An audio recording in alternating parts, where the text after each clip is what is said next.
너 하나 여기서 사라져도 사고사 처리하면 그만이야. 고모한테 울며불며 전화해봐야 소용없다. 컨테이너 안에서 쇠파이프를 휘두르던 707 특수부대 최고참 상사. 그런데 24시간 후 그는 별 3개를 단 중장 앞에서 무릎 꿇고 수갑이 채워졌습니다. 대체 그 고모의 정체는 무엇이었을까요? 영상 보시기 전에 구독과 좋아요 한번 눌러주시면 세상 사연에 큰 힘이 됩니다. 무료로 할 수 있는 소중한 응원, 더 좋은 이야기로 보답하겠습니다. 이제 시작하겠습니다. 대한민국 육군 특수전사령부 예하 제707 특수임무단 영내 산악구보 코스에는 거친 숨소리가 가득했다. 이른 새벽 훈련임에도 불구하고 대원들의 숨은 이미 한계에 다다르고 있었다. 전직 국가대표 육상선수 출신인 김도진 하사는 입에서 단내가 날 정도로 달리고 있었지만 그의 페이스는 흐트러지지 않았다. 25의 나이에 무릎 부상으로 올림픽 출전의 꿈을 접어야 했던 순간을 도진은 아직도 생생히 기억했다. 의사는 더 이상 경기는 불가능하다고 선언했고 그가 10년 넘게 달려온 트랙은 그렇게 끝이 났다. 하지만 도진은 포기하지 않았다. 달리기를 멈출 수는 없었다. 그래서 선택한 것이 특수전사령부 부사관이었다. 최고가 되겠다는 목표 하나로 대한민국에서 가장 정예화된 부대인 707 특수임무단에 지원했다. 도진의 심장은 터질 듯 뛰었지만 다리는 기계처럼 정확하게 움직였다. 육상 선수 시절 수천 번 반복했던 동작이 몸에 각인되어 있었다. 가파른 경사를 오를 때도 보폭은 일정했고 숨은 리듬을 잃지 않았다. 뒤에서 따라오던 동기들은 하나둘 뒤처지기 시작했다. 도진은 고개를 들어 앞을 확인했다. 저 멀리 부대 내 산악구보 최고 기록 보유자인 박철우 상사의 등이 보였다. 박철우 상사는 707 특수임무단 내에서 실세로 불리는 3지역대 선임 팀장이었다. 32살의 나이에 상사 계급장을 단 그는 부대 내에서 누구도 함부로 대하지 못하는 인물이었다. 신병 시절부터 특전사에서만 10년을 보낸 그는 자신이 이 부대의 터줏대감이라고 믿고 있었다. 특히 산악구보 기록은 그의 자존심이었다. 3년 동안 아무도 깨지 못한 기록이었고 박 상사는 그것을 자랑스럽게 여겼다. 결승점까지 남은 거리는 약 200m. 도진은 육상선수 시절의 본능이 깨어나는 것을 느꼈다. 마지막 직선 주로에서 스퍼트를 올릴 때의 그 감각. 그는 호흡을 가다듬고 속도를 높이기 시작했다. 박철우 상사와의 거리가 좁혀졌다. 150m, 100m, 50m. 도진의 다리는 더 빠르게 움직였다. 박 상사는 뒤에서 따라오는 발소리를 들었다. 고개를 돌려 확인한 순간 그의 얼굴이 굳어졌다. 신참 하사가 자신을 따라잡고 있었다. 박 상사도 속도를 높였지만 이미 늦었다. 도진은 그를 추월했고 가장 먼저 결승점의 깃발을 잡았다. 동기들의 환호가 터져나왔다. 임관한 지 석 달밖에 안 된 신참이 부대 최고 기록 보유자를 꺾은 것이다. 도진은 무릎에 손을 짚고 숨을 고르며 뒤를 돌아봤다. 박철우 상사가 결승선을 통과하고 있었다. 그의 표정은 싸늘하게 굳어져 있었다. 도진은 경례를 올리며 말했다. 수고하셨습니다, 상사님. 박철우 상사는 대답 없이 도진을 바라봤다. 그의 눈빛에는 차가운 무언가가 담겨 있었다. 주변의 환호 소리가 무색하게 두 사람 사이의 공기는 얼어붙었다. 박 상사는 땀을 닦으며 도진에게 다가왔다. 그리고 도진의 어깨에 손을 올렸다. 겉으로는 격려하는 선임의 모습이었지만 도진은 그 손에 실린 힘이 예사롭지 않다는 것을 느꼈다. 박 상사가 낮은 목소리로 속삭였다. 여기서는 발 빠르다고 살아남는 게 아니야. 눈치가 빨라야지. 도진은 그 말의 의미를 정확히 이해하지 못했다. 하지만 본능적으로 무언가 잘못되었다는 느낌을 받았다. 박 상사는 어깨를 가볍게 두드린 후 대원들을 향해 돌아섰다. 전원 집합, 다음 훈련 준비. 도진은 동기들과 함께 대열을 맞췄다. 옆에 선 동기가 작은 목소리로 말했다. 야, 내가 박 상사 기록을 깼어. 대단한데? 또 다른 동기가 끼어들었다. 근데 표정 봤어? 박 상사 되게 기분 나빠 보이던데. 그냥 진 게 아쉬운 거겠지. 괜찮아. 하지만 도진은 괜찮지 않을 것이라는 예감이 들었다. 박철우 상사의 눈빛이 계속 머릿속에 남아 있었다. 그것은 단순히 경쟁에서 진 사람의 아쉬움이 아니었다. 더 깊고 어두운 감정이었다. 오전 훈련이 끝나고 점심 식사 시간이 되었다. 도진은 식판을 들고 배식을 받기 위해 줄을 섰다. 앞에서 배식을 담당하던 선임이 도진을 보더니 눈짓으로 뒤를 가리켰다. 도진이 고개를 돌리자 박철우 상사가 팔짱을 낀 채 자신을 바라보고 있었다. 식판에 담긴 반찬의 양이 유난히 적었다. 도진은 아무 말 없이 받아서 자리에 앉았다. 동기들이 이상하다는 표정을 지었지만 누구도 자신의 반찬을 나눠주지 않았다. 이미 박 상사의 눈치를 본 것이다. 오후 체력 단련 시간에도 이상한 일이 계속되었다. 턱걸이를 할 때 도진의 차례만 되면 박 상사가 개수를 세는 속도를 빠르게 했다. 제대로 된 동작도 불인정했다. 도진은 입을 다물고 묵묵히 더 많은 횟수를 채웠다. 저녁 점호가 끝나자 박철우 상사가 도진을 불렀다. 김도진 하사 잠깐 나와. 도진은 영문을 모른 채 따라 나섰다. 박 상사는 생활관을 벗어나 샤워실 방향으로 걸어갔다. 그리고 샤워실 뒤편의 사람의 눈에 잘 띄지 않는 장소로 도진을 이끌었다. 그곳에는 이미 몇 명의 선임들이 기다리고 있었다. 모두 박철우 상사의 측근들이었다. 도진은 그제야 상황을 파악했다. 하지만 이미 늦었다. 뒤돌아 나가려는 순간 누군가 문을 막아섰다. 박철우 상사가 말했다. 오늘 아침에 기분 좋았지? 선임 기록 깨고 말이야. 상사님, 그건 훈련이었습니다. 훈련? 박 상사가 비웃었다. 넌 여기가 뭔 줄 아니? 육상 트랙인 줄 알아? 여기는 707이야. 대한민국 최정예 특수부대. 개인 플레이로 돋보이려는 놈들은 필요 없어. 그런 의도가 아니었습니다. 의도? 박 상사의 목소리가 낮아졌다. 의도가 중요한 게 아니라 결과가 중요한 거야. 넌 오늘 선임 체면을 구겼어. 그것도 신참 주제에. 옆에 있던 선임 중 하나가 끼어들었다. 군기 교육이 필요해 보이는데요, 상사님. 박철우 상사가 고개를 끄덕였다. 그래. 특전사 정신을 제대로 가르쳐줘야겠어. 도진은 주먹을 쥐었다. 육상 선수 시절 단련된 체력이 있었다. 싸운다면 한두 명은 상대할 수 있을지도 몰랐다. 하지만 그것은 군대에서 통하는 논리가 아니었다. 선임을 때리는 순간 그의 군 생활은 끝난다는 것을 도진도 알고 있었다. 박 상사가 도진에게 다가왔다. 그리고 말했다. 육상 선수라며? 하체가 튼튼하다고 들었는데. 그럼 좀 맞아도 되겠네.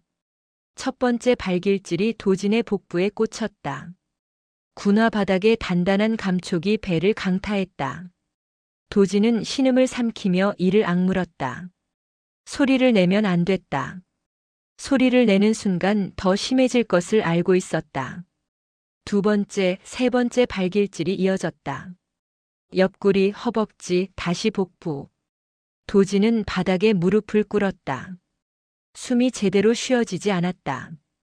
육상 선수 시절 극한의 훈련을 견뎌냈지만 이것은 달랐다. 훈련은 목표가 있었다. 하지만 이것은 단지 폭력일 뿐이었다. 주변의 선임들이 웃음을 터뜨렸다. 그 웃음소리가 샤워실 타일에 울려 퍼졌다. 도진은 바닥에 웅크린 채 눈을 감았다. 고통보다 더 큰 것은 굴욕감이었다. 자신이 왜 이런 일을 당해야 하는지 이해할 수 없었다. 박철우 상사가 몸을 숙여 도진의 귀에 속삭였다. 이건 시작에 불과해. 앞으로 내가 여기서 어떻게 지낼지 두고 보자고. 육상 선수 출신이 얼마나 버티나. 도진은 대답하지 않았다. 할 수 있는 것은 오직 견디는 것뿐이었다. 박 상사와 선임들이 하나둘 자리를 떠났다. 도진은 차가운 바닥에 홀로 남겨졌다. 몸은 고통으로 비명을 질렀지만 그는 소리 없이 일어났다. 생활관으로 돌아가는 길은 멀게만 느껴졌다. 복도를 지나며 마주친 동기들은 도진의 상태를 보고도 모른 척했다. 이미 소문이 퍼진 것이다.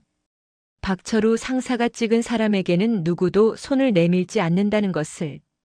도진은 자신의 침상에 누웠다. 천장을 바라보며 생각했다. 이것이 자신이 꿈꾸던 707 특수임무단의 모습인가? 최정예 부대에서 최고가 되겠다는 꿈은 이렇게 무너지는 것인가? 하지만 도진은 포기할 수 없었다. 무릎 부상으로 육상을 포기해야 했을 때도 달리기를 멈추지 않았다. 이번에도 멈출 수 없었다. 그의 다리는 아직 멈추지 않았다. 고통 속에서도 도진은 다짐했다. 견뎌내겠다고. 반드시 살아남겠다고. 창밖으로 보이는 밤하늘에는 별이 총총했다. 도진은 눈을 감았다.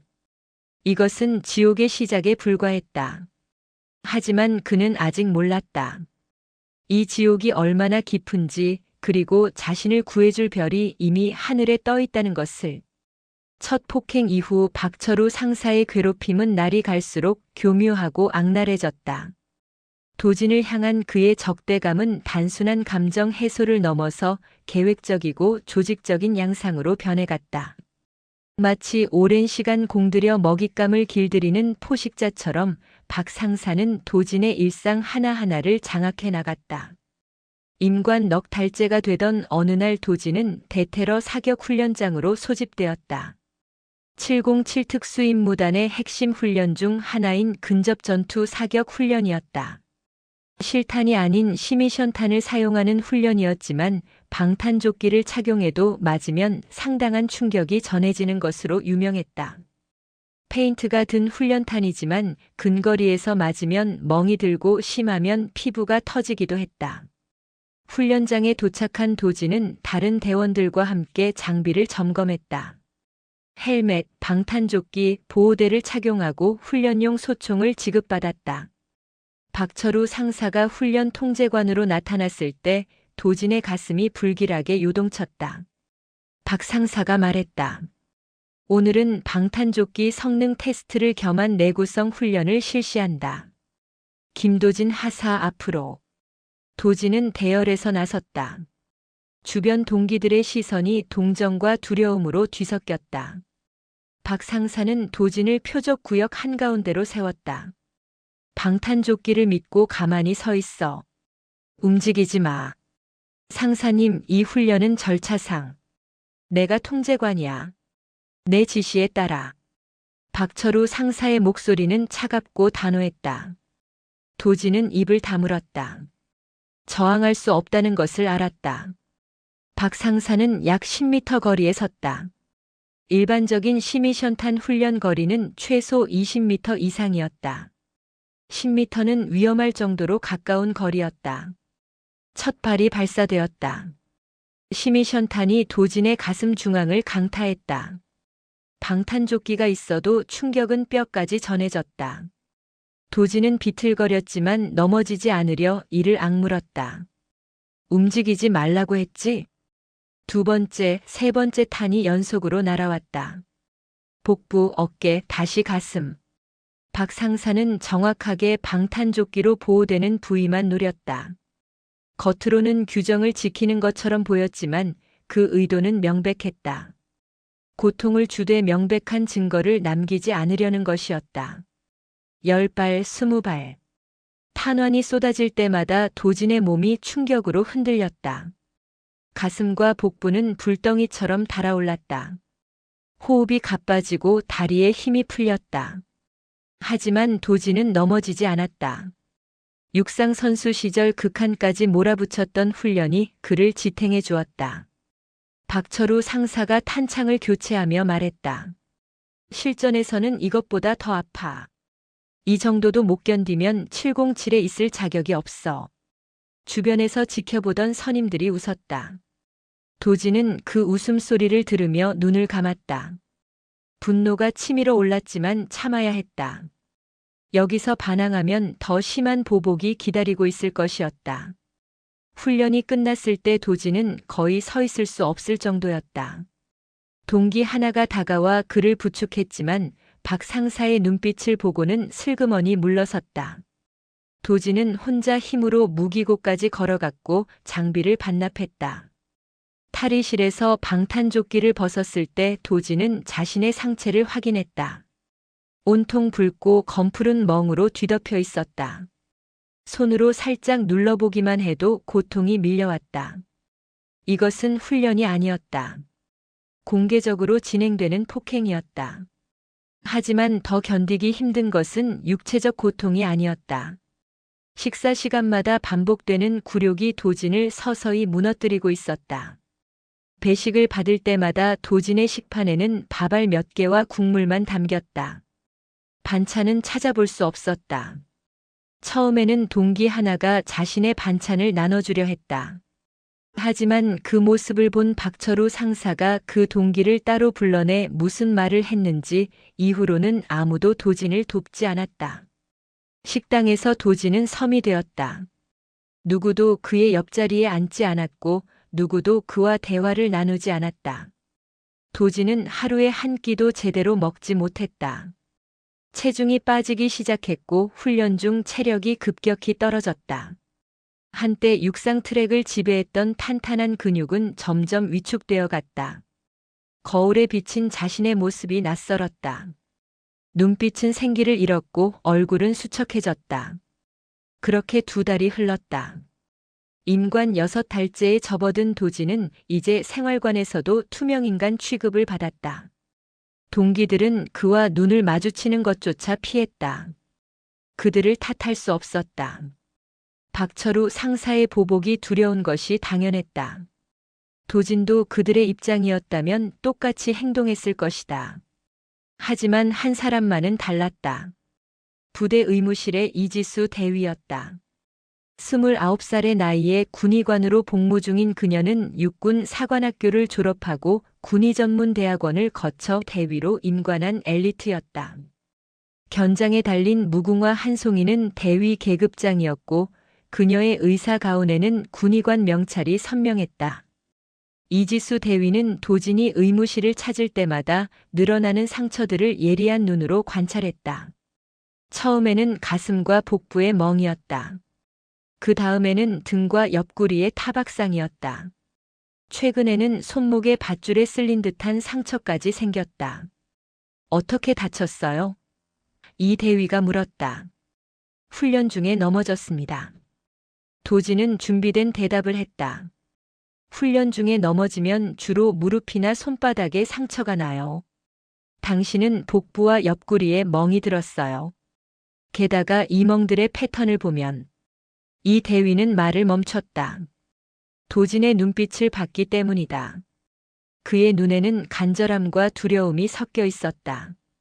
말하고 싶지만 말할 수 없는 사람의 눈빛.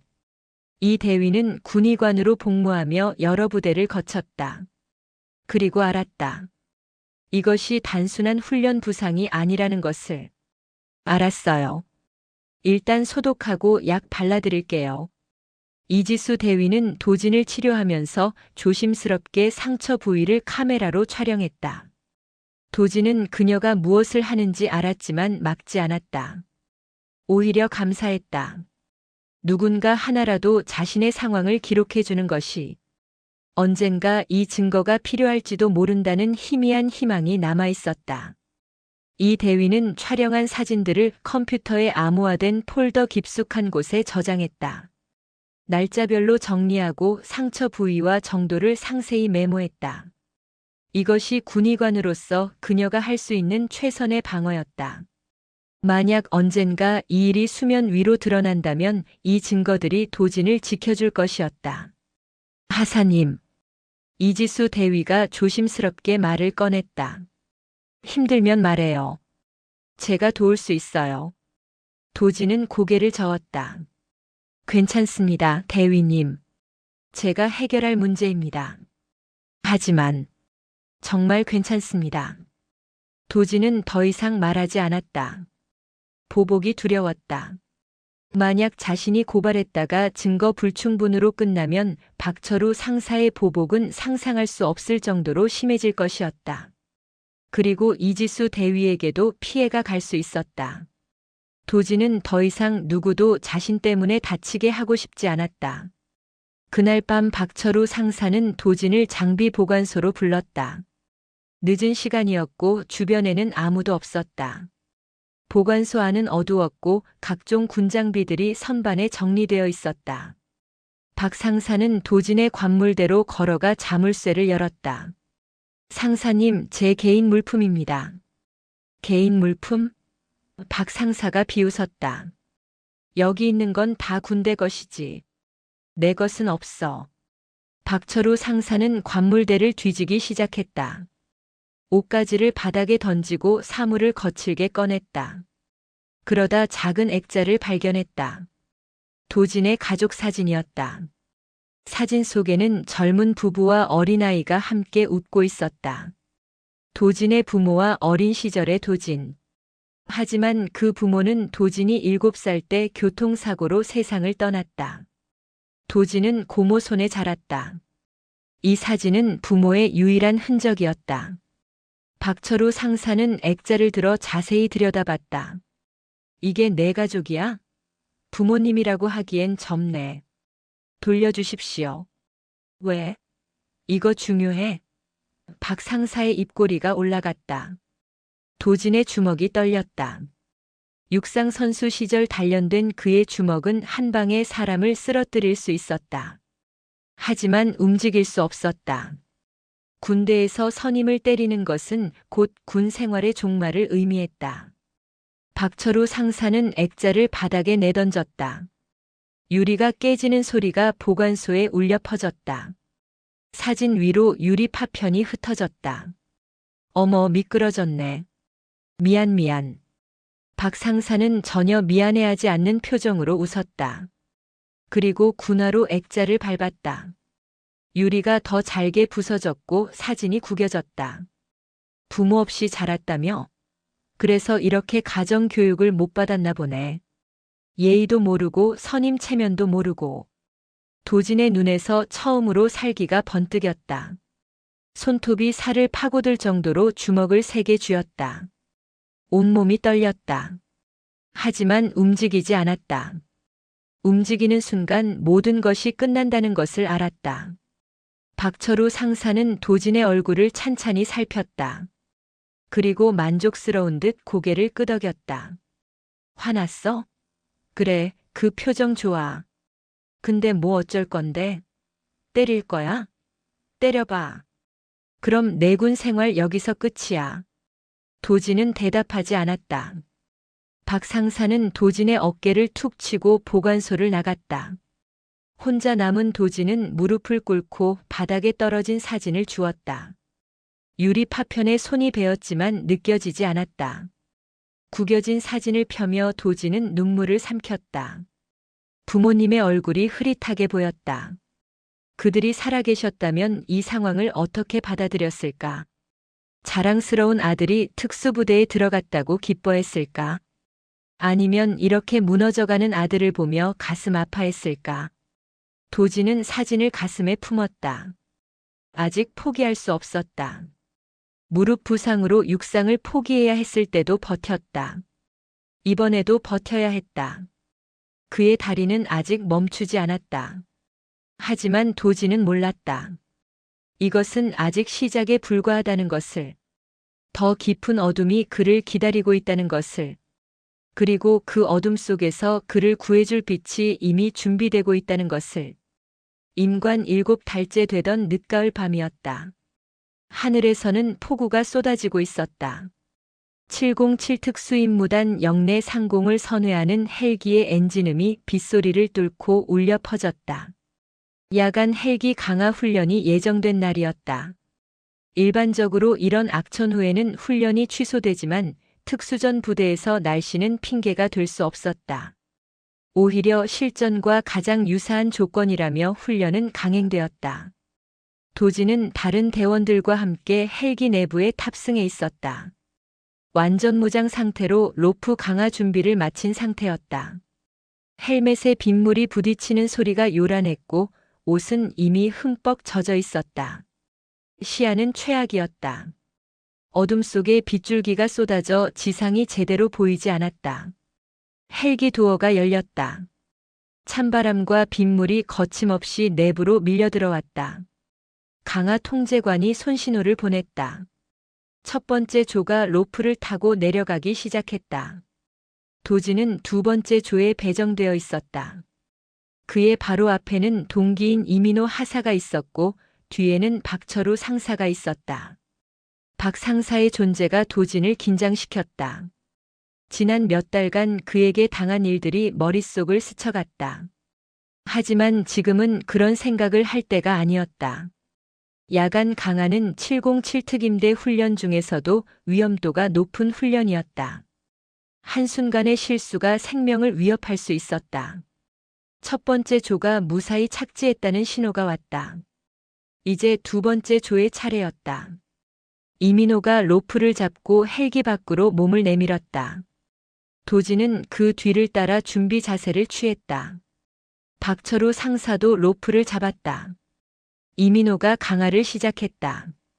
도진도 로프에 몸을 맡기고 하강을 시작하려는 순간 위에서 이상한 소리가 들렸다. 박철우 상사가 로프를 잡는 과정에서 뭔가 잘못된 것이었다.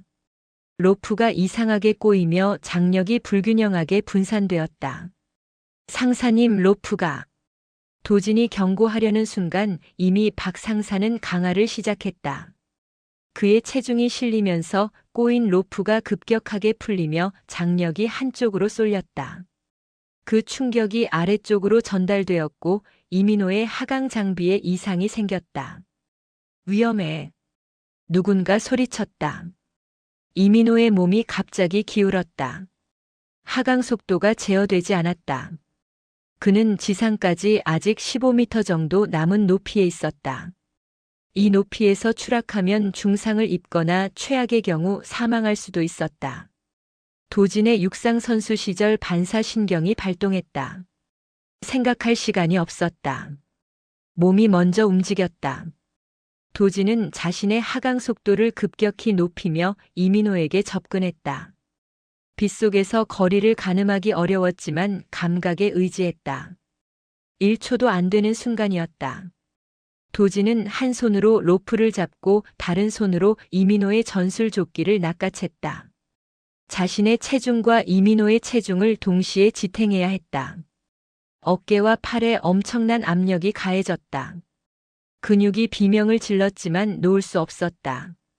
도진은 있는 힘을 다해 이민호를 안전한 착지 지점 쪽으로 밀어냈다. 이민호가 지상의 안전 요원들에게 붙잡혔다. 하지만 그 반동으로 도진의 몸이 균형을 잃었다. 로프에서 손이 미끄러지며 도진은 공중에서 회전했다. 착지 지점 바로 옆에는 훈련용 철제 구조물이 설치되어 있었다. 장애물 극복 훈련에 사용되는 철골 프레임이었다. 도진의 몸이 그 구조물을 향해 날아갔다. 옆구리가 철제 기둥에 강하게 부딪혔다. 갈비뼈에서 둔탁한 충격이 전해졌고 순간 호흡이 멎었다. 도진은 철제 구조물에서 튕겨나가 진흙 바닥으로 굴러떨어졌다. 빗물과 진흙이 얼굴을 덮었다. 온몸이 고통으로 불타올랐다. 옆구리를 손으로 짚어보니 뼈가 부러진 것 같은 느낌이었다. 움직일 때마다 날카로운 통증이 찔러왔다. 의무 요원들이 달려왔다. 도진을 들것에 옮기려 했지만 박철우 상사가 제지했다. 잠깐. 부상 정도를 먼저 확인해. 박 상사는 도진에게 다가와 몸을 일으켜 세웠다. 도진은 신음을 삼키며 일어섰다. 박 상사가 물었다. 걸을 수 있어? 예, 상사님. 팔다리 움직여봐.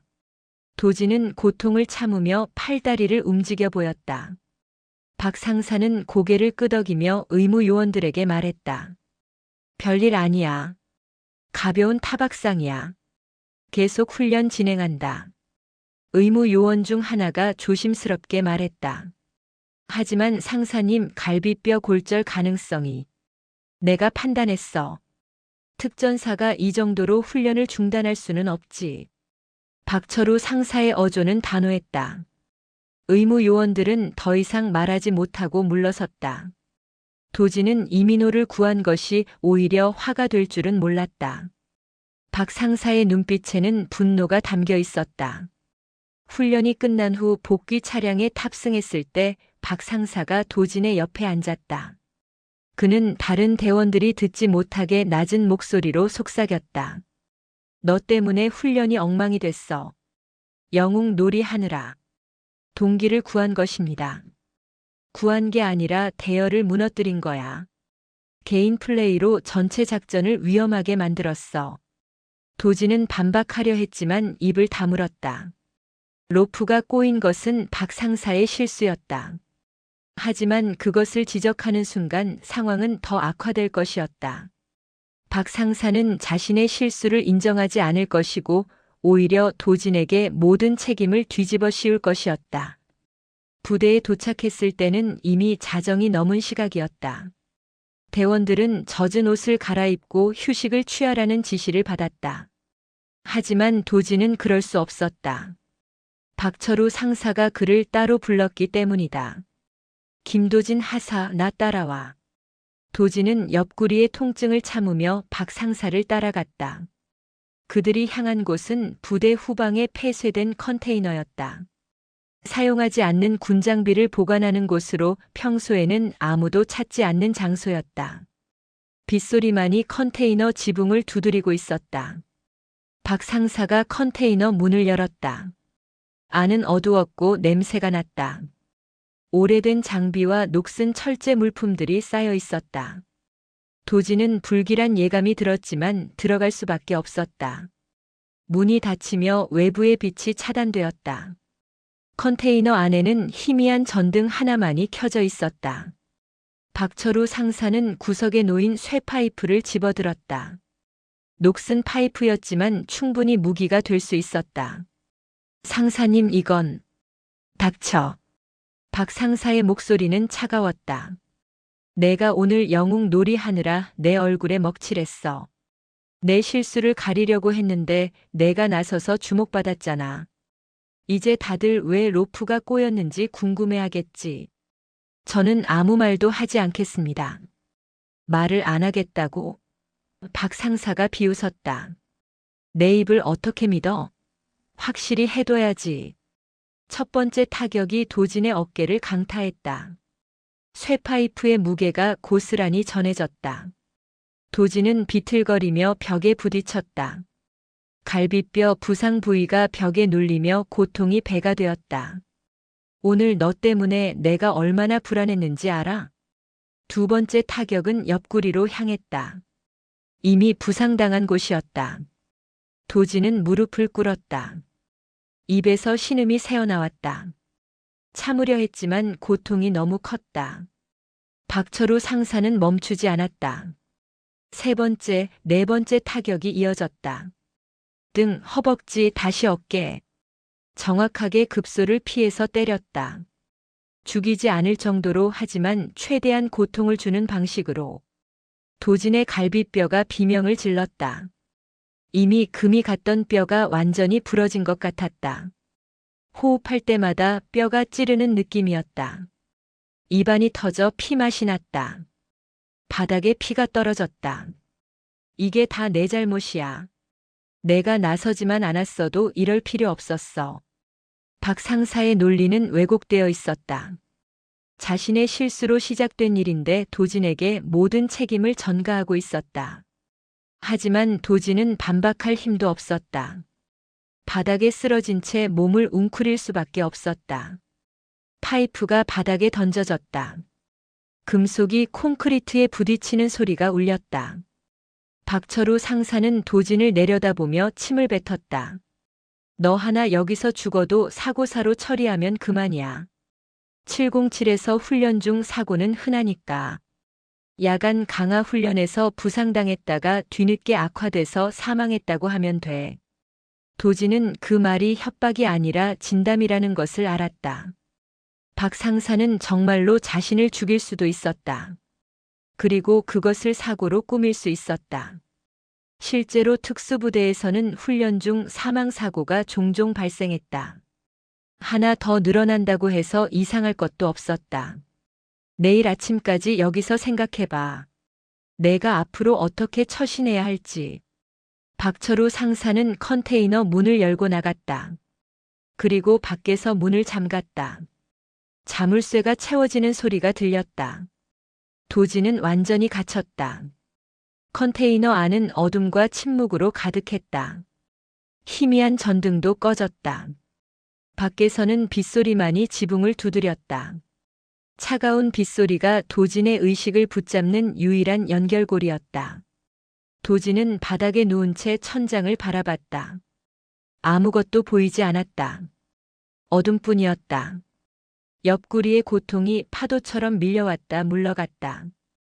호흡할 때마다 부러진 갈비뼈가 움직이는 느낌이었다. 이대로 죽을 수도 있다는 생각이 들었다. 갈비뼈 골절로 내부 출혈이 생길 수도 있었다. 아무도 모르는 곳에 갇혀서 서서히 죽어가는 것. 그것이 도진의 마지막이 될 수도 있었다. 하지만 도진의 다리는 아직 멈추지 않았다. 트랙 위를 달리던 그 다리. 무릎이 부서져도 달리기를 포기하지 않았던 그 다리. 707 특임대에 들어와서도 달렸던 그 다리. 지금은 움직일 수 없었지만 멈춘 것은 아니었다. 도진은 떨리는 손으로 주머니를 더듬었다. 그곳에는 공기계 휴대폰이 숨겨져 있었다. 보안 규정상 부대 내 반입이 금지된 물건이었다. 하지만 도진은 만약의 경우를 대비해 몰래 가지고 있었다. 지금이 바로 그 만약의 경우였다. 손가락에 힘을 주어 휴대폰을 꺼냈다. 화면이 희미하게 빛났다. 배터리는 거의 바닥이었다. 통화할 시간이 많지 않았다. 도진은 단축번호 1번을 눌렀다. 신호음이 울렸다. 한 번, 두 번, 세 번. 그리고 연결되었다. 도진이니? 이 시간에 무슨 일이니? 익숙하고 차분한 목소리가 들렸다. 고모의 목소리. 하지만 도진은 그 두 글자를 부르기도 전에 목이 메었다. 말이 나오지 않았다. 입을 열었지만 신음만 새어나왔다. 도진아? 무슨 일이야? 대답해. 고모의 목소리에 긴장감이 실렸다. 도진은 온 힘을 다해 말을 쥐어짰다. 고모. 살려주세요. 그 한마디가 전부였다. 더 이상 말할 수 없었다. 수화기 너머로 고모의 숨소리가 들렸다. 그리고 침묵이 흘렀다. 무겁고 긴 침묵. 바로 그때 컨테이너 문이 거칠게 열렸다. 박철우 상사였다. 순찰을 돌다가 컨테이너에서 새어나오는 희미한 불빛을 본 것이었다. 뭐 하는 거야? 박 상사는 도진에게 달려들어 휴대폰을 낚아챘다. 그리고 바닥에 내동댕이 쳤다. 군화로 밟았다. 한 번, 두 번, 세 번. 화면이 산산조각 났다. 통화는 끊겼다. 감히 외부로 전화를 해? 너 오늘 진짜 죽고 싶구나. 박철우 상사의 눈에는 광기가 서려 있었다. 그는 다시 쇠파이프를 집어들었다. 도진은 눈을 감았다. 이제 정말 끝이라는 생각이 들었다. 하지만 그들은 몰랐다. 그 전화가 연결된 곳이 단순한 친척 집이 아니라는 것을. 서울 용산구 국방부 청사 인근 국군방첩 사령부 관사에서는 한 여성이 잠에서 깨어났다. 그녀는 서늘한 눈빛으로 전속 부관을 호출했다. 별이 움직이기 시작했다. 도지는 몰랐지만 구원은 이미 길을 나섰다. 컨테이너 안의 시간은 느리게 흘렀다. 도지는 차가운 바닥에 누운 채 의식과 무의식 사이를 오갔다. 옆구리의 통증이 파도처럼 밀려왔다가 물러갔다. 갈비뼈가 부러진 부위에서 날카로운 고통이 끊임없이 찔러왔다.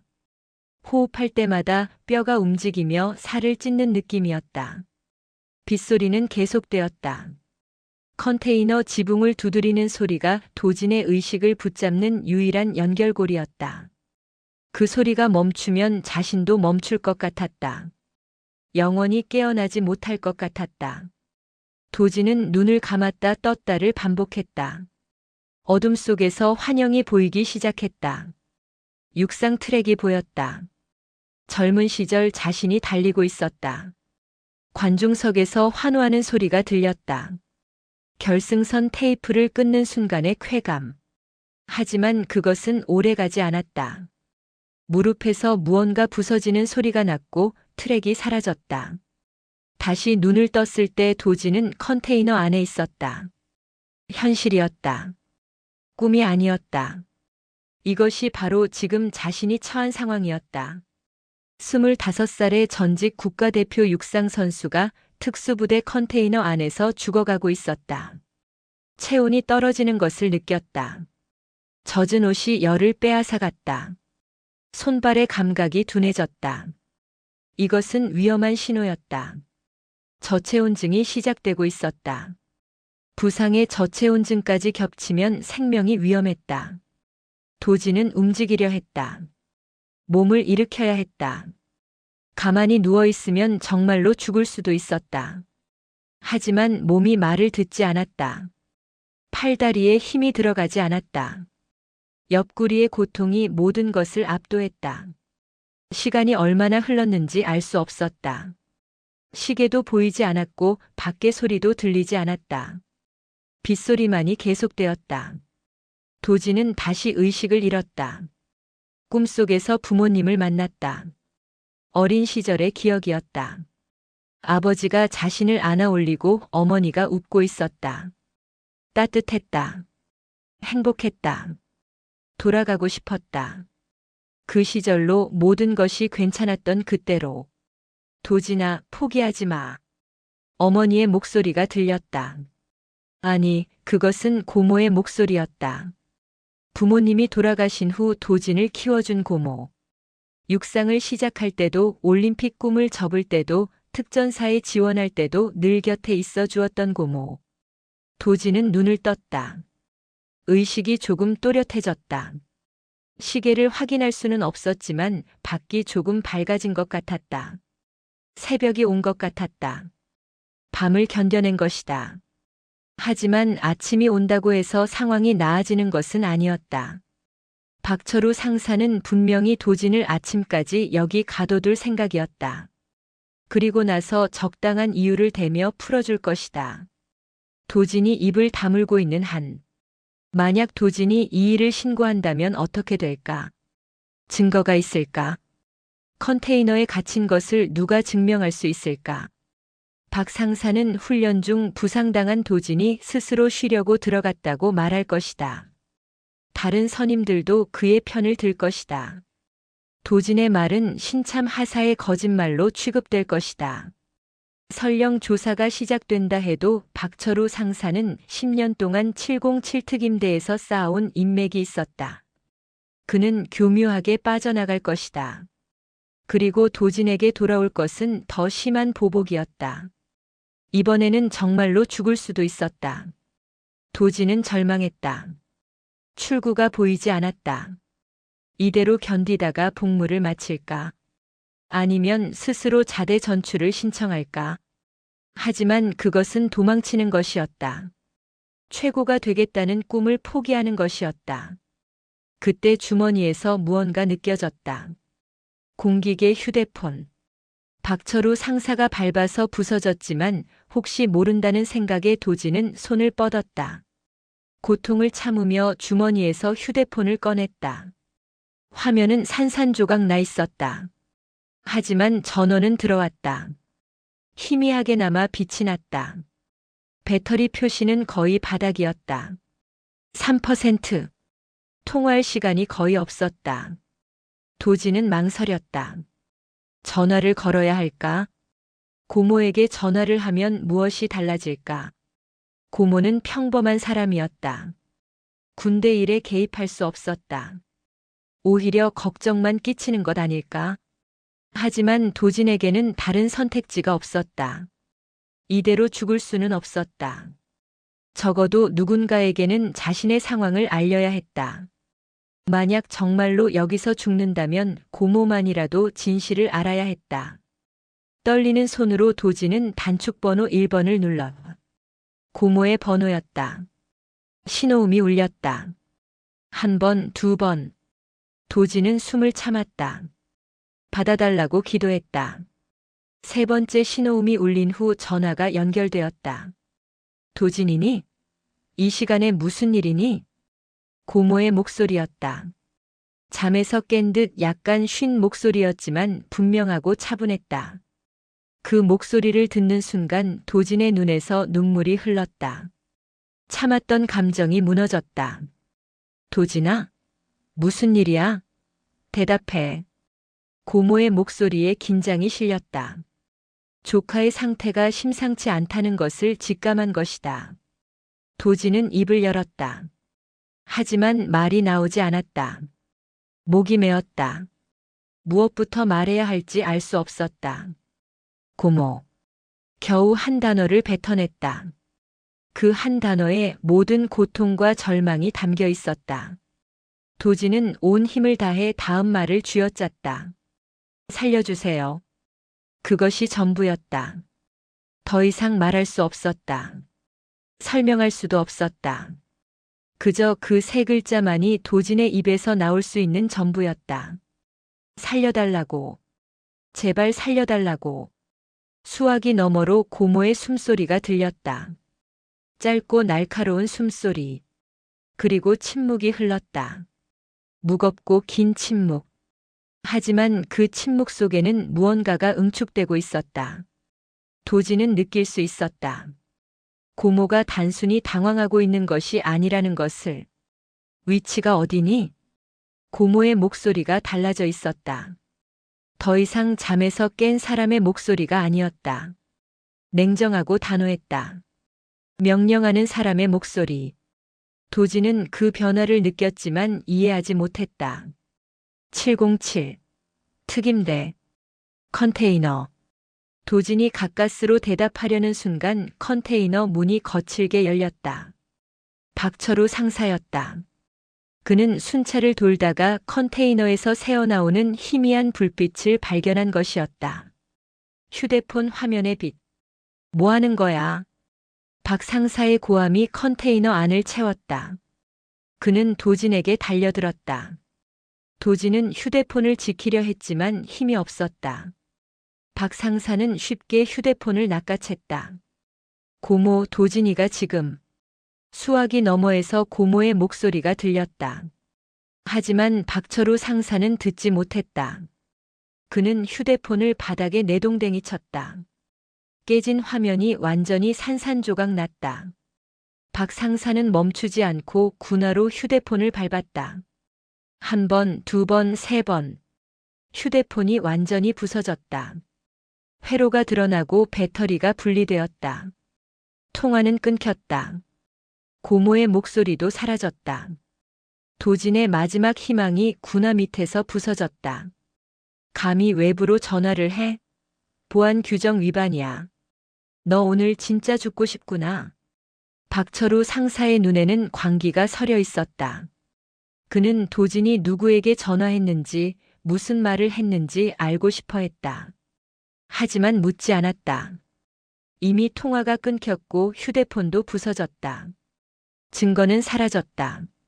일어나. 박 상사가 도진의 옷깃을 잡아 일으켰다. 도진은 비틀거렸다. 옆구리에 통증이 폭발했다.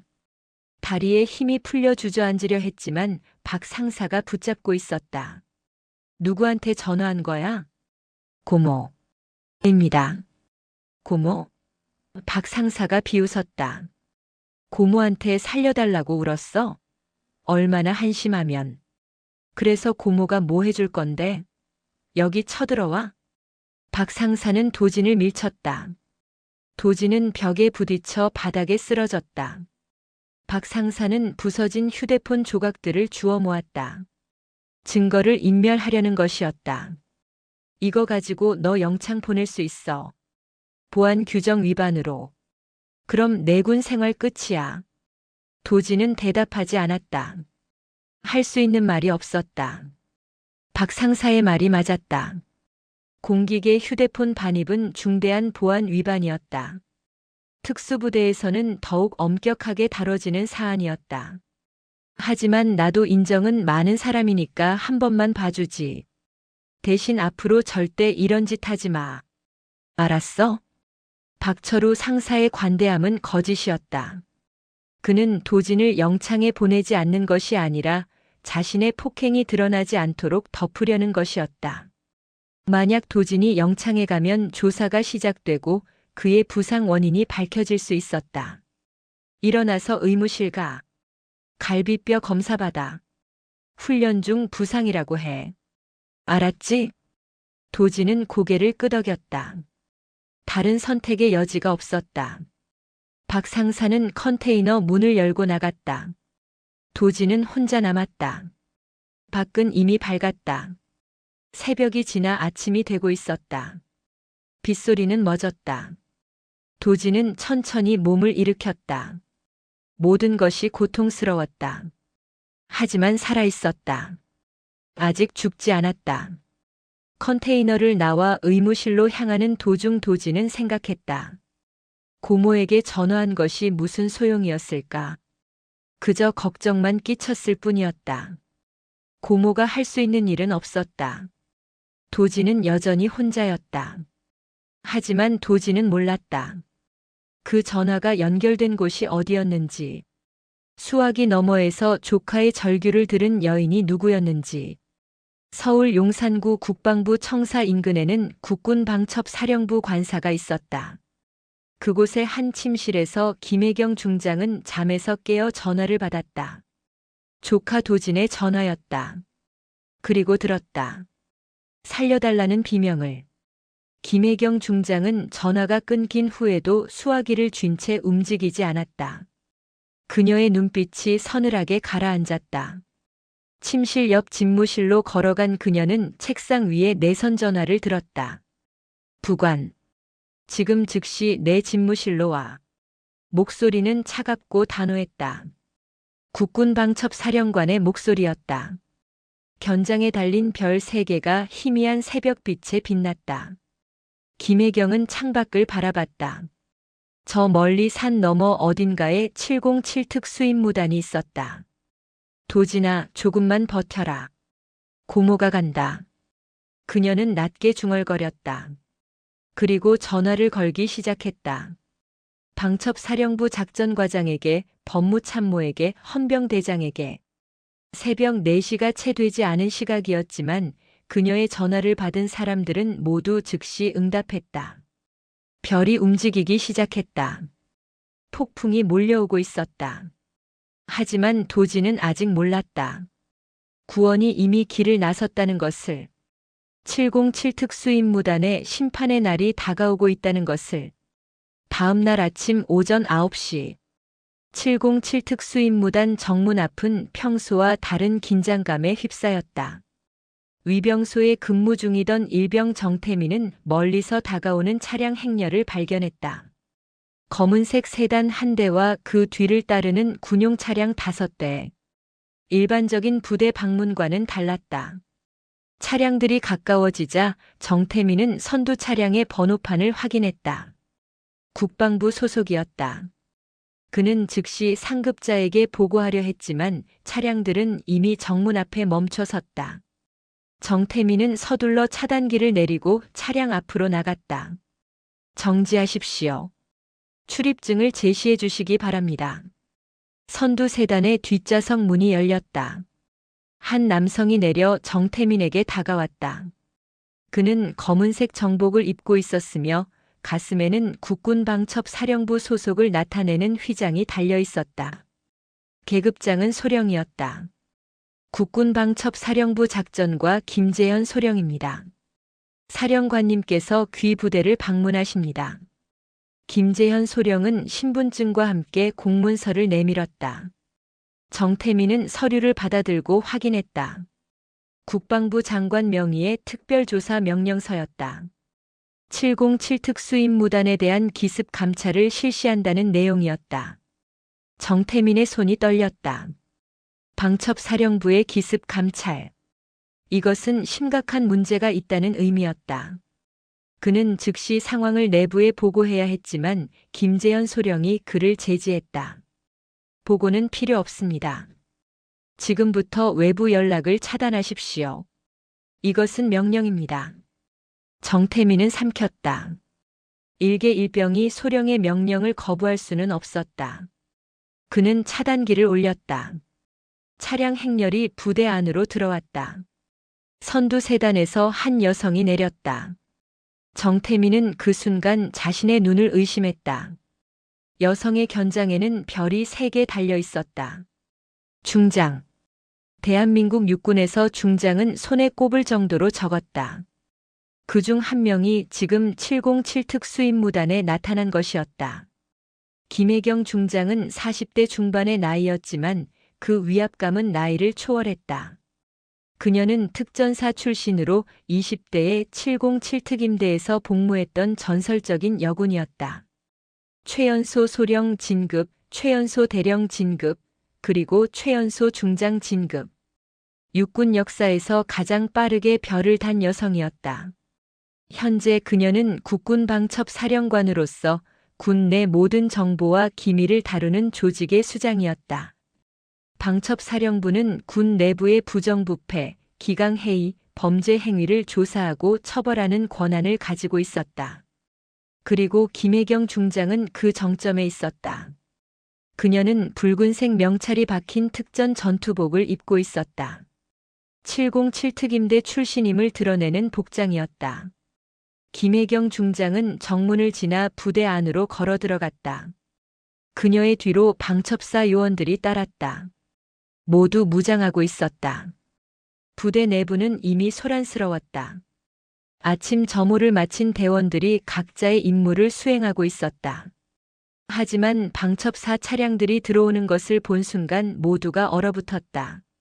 무슨 일이 일어나고 있는지 아무도 몰랐다. 김혜경 중장은 단장실로 향하지 않았다. 그녀는 곧장 대테러 작전 브리핑룸으로 향했다. 그곳에는 707 특임대의 주요 간부들이 모이는 장소였다. 김 중장은 문을 열고 들어갔다. 브리핑룸 안에는 약 30명의 대원들이 있었다. 오전 작전 회의가 진행 중이었다. 박철우 상사도 그 안에 있었다. 그는 김 중장이 들어오는 것을 보고 자리에서 일어났다. 다른 대원들도 일어났다. 김혜경 중장은 단상으로 올라갔다. 마이크를 잡았다. 그녀의 목소리가 브리핑룸을 채웠다. 지금부터 이 부대는 국군방첩사령부가 접수한다. 모든 대원은 현재 위치에서 대기하라. 무단 이탈 시 군법에 따라 처벌한다. 브리핑룸이 술렁였다. 접수. 그것은 부대 전체가 조사 대상이 되었다는 의미였다. 무슨 일이 있었기에 방첩사령관이 직접 나타난 것인지 아무도 알 수 없었다. 김재현 소령이 노트북을 연결했다. 스크린에 화면이 떴다. 사진들이었다. 도진의 몸에 난 상처들. 가슴에 멍, 복부의 타박상, 등의 상처. 날짜별로 정리된 사진들이었다. 이지수 대위가 몰래 촬영하여 보관했던 증거들이었다. 김혜경 중장은 이지수 대위에게서 어젯밤 긴급히 자료를 전달받았다. 도진의 전화를 받은 후 김 중장은 즉시 707 특임대에 근무하는 인원들을 파악했다. 그리고 의무실에 이지수 대위를 찾아냈다. 새벽 5시에 전화를 걸어 상황을 설명하자 이 대위는 주저없이 모든 증거를 제공했다. 다음 화면에는 훈련 일지가 떴다. 박철우 상사가 작성한 일지였다. 하지만 김 중장의 팀은 원본 백업 파일을 복구했다. 박 상사가 조작하기 전의 기록. 훈련 중 사고가 있었던 날짜와 도진의 부상 날짜가 일치하지 않았다. 조작의 증거였다. 마지막 화면에는 어젯밤 컨테이너 주변의 CCTV 영상이 재생되었다. 박철우 상사가 도진을 컨테이너로 끌고 가는 장면, 문을 잠그는 장면, 그리고 새벽에 다시 나타나 컨테이너에 들어가는 장면. 모든 것이 기록되어 있었다. 브리핑룸이 정적에 휩싸였다. 박철우 상사의 얼굴이 사색이 되었다. 그는 뒷문으로 빠져나가려 했다. 하지만 이미 방첩사 요원들이 그를 포위하고 있었다. 도망칠 곳은 없었다. 김혜경 중장은 단상에서 내려와 박철우 상사에게 걸어갔다. 그녀는 박 상사보다 한 뼘 정도 키가 작았다. 하지만 그 존재감은 압도적이었다. 박 상사는 뒤로 물러섰다. 벽에 등이 닿았다. 김 중장은 박 상사의 가슴에 달린 명찰을 바라봤다. 707 특수임무단. 대한민국 최정예 부대의 이름. 그 이름 아래에서 자행된 범죄들. 김 중장의 손이 명찰로 향했다. 그리고 단번에 뜯어냈다. 내 조카라서가 아니라 너는 군인의 명예를 더럽혔기에 내가 직접 심판한다. 조카.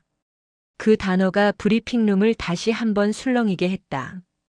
김도진 하사가 김혜경 중장의 조카였다는 것. 하지만 김 중장은 그것을 문제 삼지 않았다. 친족이라서가 아니라 군인으로서 정의를 집행한다고 선언했다.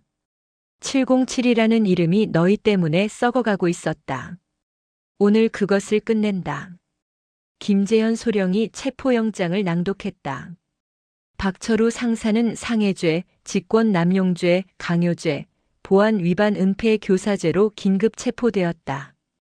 방첩사 요원들이 수갑을 채웠다. 박 상사는 저항하지 못했다. 중장 앞에서 상사가 할 수 있는 일은 없었다.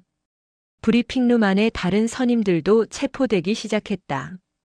박철우 상사의 측근들, 폭행에 가담했거나 방조했던 자들.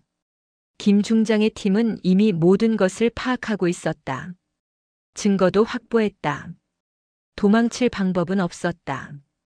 박철우 상사와 5명의 가담자들이 끌려나갔다. 브리핑룸에 남은 대원들은 충격에 휩싸였다. 불과 10분 전까지만 해도 부대의 실세였던 박 상사가 수갑을 찬 채 끌려가는 모습을 목격한 것이다. 김혜경 중장은 마이크를 다시 잡았다. 이 부대는 대한민국을 지키는 최정예 특수부대다. 하지만 내부가 썩으면 외부의 적보다 더 위험하다. 오늘부터 707 특수임무단은 새롭게 시작한다. 부정과 비리를 용납하지 않는다. 약자를 괴롭히는 자는 이 부대에 있을 자격이 없다. 대원들은 숨죽이며 들었다. 김 중장의 목소리에는 단호함과 함께 슬픔도 섞여 있었다. 그녀 역시 이 부대 출신이었다. 자신이 사랑했던 부대가 이렇게 변질된 것에 대한 안타까움. 이제 김도진 하사를 데려와라. 명령이 떨어졌다. 요원 2명이 의무실로 향했다. 도진은 의무실 침대에 누워 있었다. 이지수 대위가 갈비뼈를 고정하고 진통제를 투여한 상태였다. 도진은 무슨 일이 벌어지고 있는지 알지 못했다. 김도진 하사님, 일어나실 수 있습니까?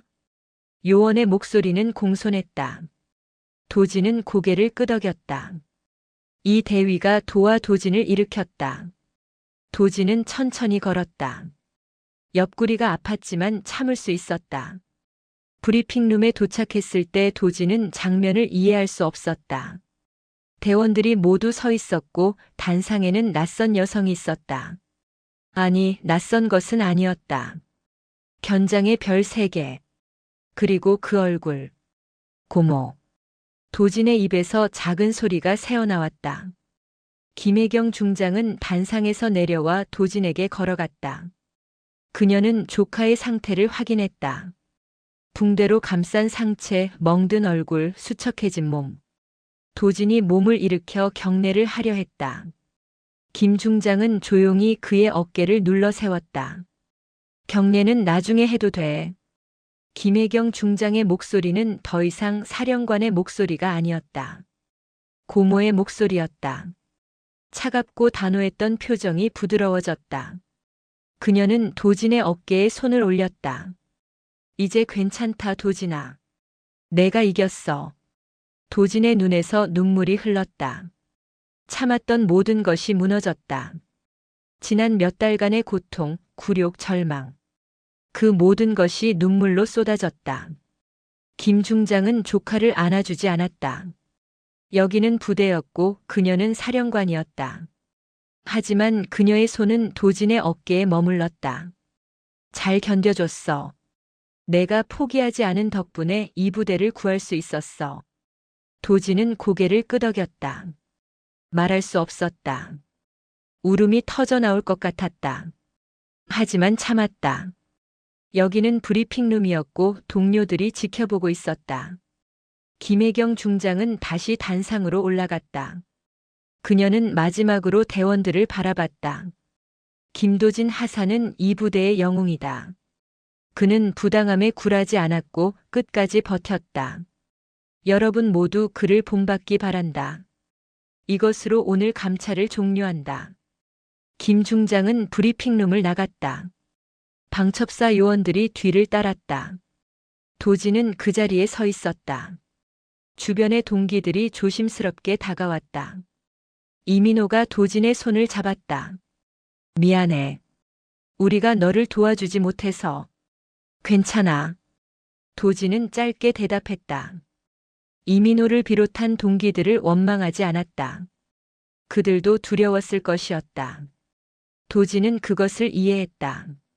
밖으로 나가자 햇살이 눈부셨다. 가을 햇살이 707 특수임무단 연병장을 밝게 비추고 있었다. 도진은 깊은 숨을 들이마셨다.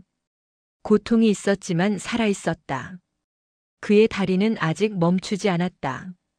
저 멀리 방첩사 차량들이 부대를 떠나고 있었다. 김혜경 중장의 세단도 정문을 빠져나갔다. 도진은 그 차를 바라봤다. 고모는 떠났지만 그녀가 남긴 것은 컸다. 정의, 그리고 희망. 도진은 의무실로 돌아갔다. 치료를 받아야 했다. 갈비뼈가 나으려면 시간이 필요했다. 하지만 도진은 알았다. 자신은 다시 달릴 수 있을 것이라는 것을. 트랙이 아니라 여기 707 특임대에서. 이번에는 제대로 된 방식으로. 악몽은 끝났다. 새로운 아침이 시작되고 있었다. 도진의 다리는 여전히 멈추지 않았고 앞으로도 멈추지 않을 것이었다. 오늘 이야기 어떠셨나요? 도진의 다리가 멈추지 않았던 것처럼 여러분의 인생도 어떤 시련 앞에서도 멈추지 않기를 바랍니다. 부당함 앞에서 침묵하지 말고 도움이 필요할 때는 용기 내어 손을 내미세요. 정의는 늦을 수 있지만 반드시 찾아옵니다. 오늘 이야기가 힘이 되셨다면 좋아요와 구독 부탁드립니다. 다음 이야기로 또 찾아뵙겠습니다. 감사합니다. 영상이 재미있으셨다면 구독과 좋아요, 댓글까지 부탁드리고 오늘도 건강하고 행복한 하루 되시길 바랍니다. 바랍니다. 바랍니다. 바랍니다. 바랍니다.